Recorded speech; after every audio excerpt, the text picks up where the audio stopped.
Now, I was wondering, and I went back and I checked my email, if I was one, and I'm actually one of the 3.1 million that supposedly is enrolled in Obamacare. Now, before we get to this, I'll tell you the reason that happened is I went onto the website because my plan was canceled because it was supposedly fake insurance, is what we heard from the Democrats and Obama.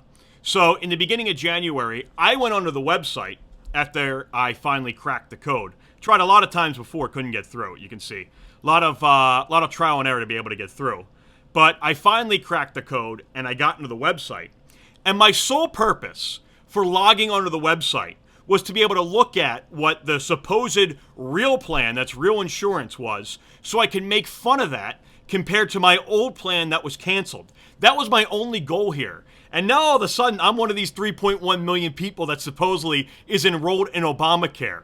It's such a joke, and I'm going to take you through the process.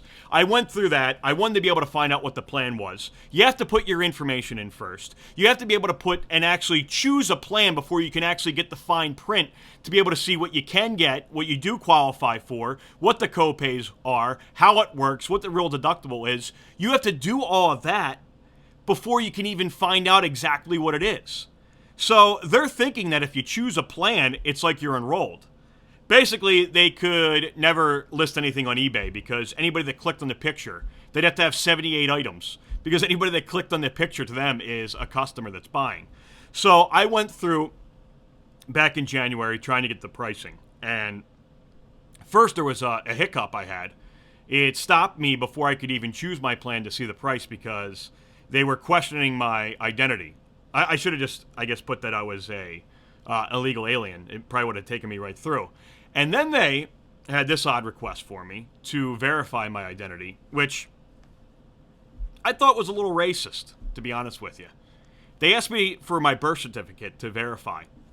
I mean, I'm like the president on this. I thought it was a little racist, but I was able to get over it, and you had to upload a document for it. And since I didn't care so much, all I did was get the PDF version of Barack Obama's birth certificate that he listed online.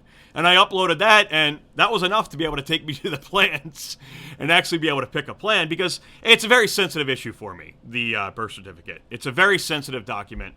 It brought me back to when I was 9 years old, 10 years old, 11 years old, 12 years old, when my dad would sign me up for Little League Baseball. And I know how emotional and dramatic it was for him when he had to produce my birth certificate to prove that I was not older and playing in a league that I shouldn't be in. So I understand the whole birth certificate, the sensitivity thing, so I think they might want to change that qualification on the website. It's a little racist, if you ask me. So I went on there to be able to get my plan, and then all I wanted to do was be able to choose the plan. I picked the cheapest one because I wanted to compare it to my fake insurance and the real insurance, and I'm an Obamacare enrollee. So how many people do you think are really enrolled into Obamacare? Leading me to my way that I finally realized I can actually sell this to the liberal left-wing lunatics that Obamacare is a bad idea. Barry has now changed it for the 41st time. And even some people in the media are starting to say, well, what about, if there's a Republican president, then he can just pick and choose what he wants. Well, I think it goes a lot further than that. In the actual bill, there is 139 times that something is perceived. Well, this is up to the discretion of the Director of Health and Human Services, which is Kathleen Sebelius, who's over it. Then there's another 700 mentions that, well, this all depends on how the Director or Secretary of Health and Human Services, however they decide that they shall act. Then there's another 200 times they may do this, they may do that. There's 2,500 different mentions of the Director or Secretary of Health and Human Services, who is the same person, how they can decide to perceive the law. So do you have any idea what that means? That means they can do whatever they want. This is no law. It's whatever this person decides. And what I want to get into, if you think that that's a great idea, and that's not going to cause any problems, it's not just what about when there's a Republican president. What about when there's a Republican president and whoever they decide to elect to this role? In a certain point, I think that this might even be more powerful, at least probably more of an impact on your life than the president. They can decide to do whatever they want, whoever gets waivers, what rule is going to be implemented, what rule they don't like, what they want to change. And this is what I'd like to say. Here's what I would do if I was president then. If you think that that's a great idea and it's no big deal, how about you get a Republican in? And if I was president, I would appoint Mr. Political Payback himself, Chris Christie, to be the Director of Health and Human Services. The guy could be sworn in at noon, and by 4 o'clock the whole law was repealed, and then he could start working on his political retribution, getting back at all the unions that decided to take him down, all the Democrats, all the left-wing special interest groups, everyone that has led this campaign to take him down. And I would sell it to Chris Christie as, hey, this is the reason that you're not the president right now is because of them. This is the reason that you're not the commander-in-chief. Go ahead, do whatever you like. How do you think that that works out for a law? You think there should be 2,500 different ways that the Director of Health and Human Services can just change this law to however they want? They can do anything. That's one of the biggest reasons that this law needs to be repealed, overturned, changed. I wouldn't just stop there, too. As soon as Christie got done, I would do, what was that show back, The Queen for a Day? I would just start appointing all of the Republicans that have been treated so unfairly by the media, by the Democrats. Here, go ahead, do what you want. You want to get a little bit of political payback? I would move on from Chris Christie. I would go to Sarah Palin.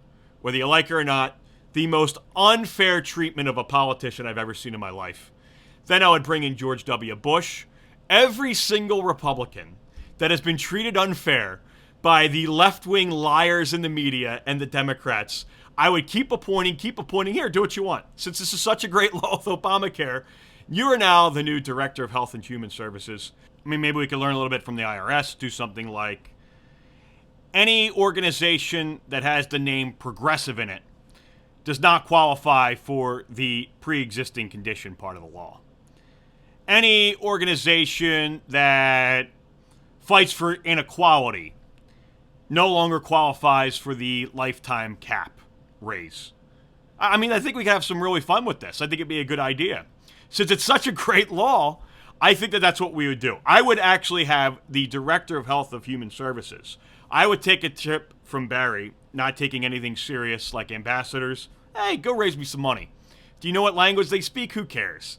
Do you have any idea if it's a monarchy or president? Who cares? Just go raise some money, I'll put you in. I'm not going to take it very serious. So I'll just start taking roles like this not very serious. Do the Queen for a Day. I'll have it be political payback, and it's such a great idea to have all of this power for health care in this country in one person. I would go ahead and pass that. I'd like to know what the MSNBC-loving, left-wing, liberal lunatic on the steady diet of the Xanax, the Zoloft, the Wellbutrin, what they think of that idea.